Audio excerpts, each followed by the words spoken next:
5 जुलाई 2025 chilli के observatory system Atlas telescope से आसमान में एक इंटरस्टेलर ऑब्जेक्ट डिटेक्ट हुआ था जो हमारे सोलर सिस्टम में तकरीबन 60 किलोमीटर पर सेकंड की रफ्तार से आ रही थी और जिसका साइज था तकरीबन 5 किलोमीटर।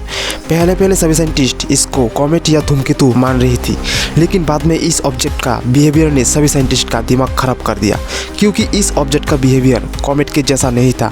इसका ऑर्बिट हाइपरबोलिक है, यानी कि इस ऑब्जेक्ट को सन की ग्रेविटी का कोई भी फर्क नहीं पड़ रहा था, इसका स्पीड में कोई भी फर्क नहीं पड़ रहा था, मानो ये अपनी खुद की एनर्जी से चल रही थी। दूसरी बात, कोई भी कॉमेट जब सन के लाइट के टच में आता है तो उसके आइस मेल्ट होना स्टार्ट हो जाती है और हम लोगों को कॉमेट के पीछे एक टेल जैसा नजर आती है, क्योंकि एक कॉमेट आइस और डस्ट से बना हुआ होता है। लेकिन इस ऑब्जेक्ट बिल्कुल उल्टा है, इसका टेल सन की तरफ है, मानो इस स्पीड कंट्रोल करने के लिए सामने से थ्रस्ट यूज कर रहा हो। और इस ऑब्जेक्ट में निकल और आयरन भी डिटेक्ट हुआ है, वही निकल और आयरन जो हम लोग धरती में कोई भी स्पेसक्राफ्ट बनाने के लिए यूज करते हैं। जब नासा के जेम्स वेब टेलीस्कोप ने इस ऑब्जेक्ट से निकले हुए गैस को डिटेक्ट किया तो उसमें हाइड्रोजन और कार्बन डाइऑक्साइड का रेशियो 1:8 मिला, जो बिल्कुल कॉमेट के जैसा नहीं है।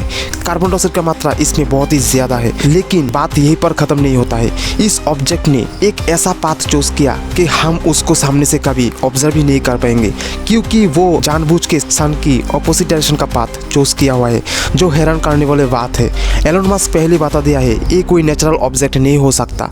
29 अक्टूबर जब 3I एटलस सन के बिल्कुल करीब था, तब उसने ऐसा हरकत की कि सभी की होश उड़ गई, क्योंकि कोई कॉमेट सन के पास जाने से येलो कलर दिखाई देता है, लेकिन 3I एटलस येलो से सीधा ब्लू कलर में शिफ्ट हो गया और उसका ब्राइटनेस और भी तेज हो गया।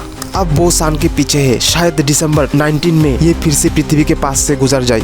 सबका नज़र अब इस पे टिका हुआ है।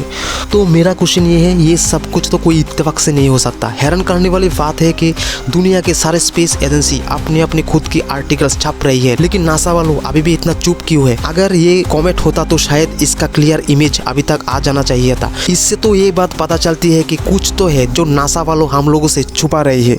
देखते हैं इस साल के अंत में और क्या अपडेट निकल आते हैं। लेकिन इससे एक बात समझ में तो आती है कि हम लोग शायद इस ब्रह्मांड में अकेला नहीं है। अगर वीडियो अच्छी लगी लाइक और चैनल को सब्सक्राइब कर देना।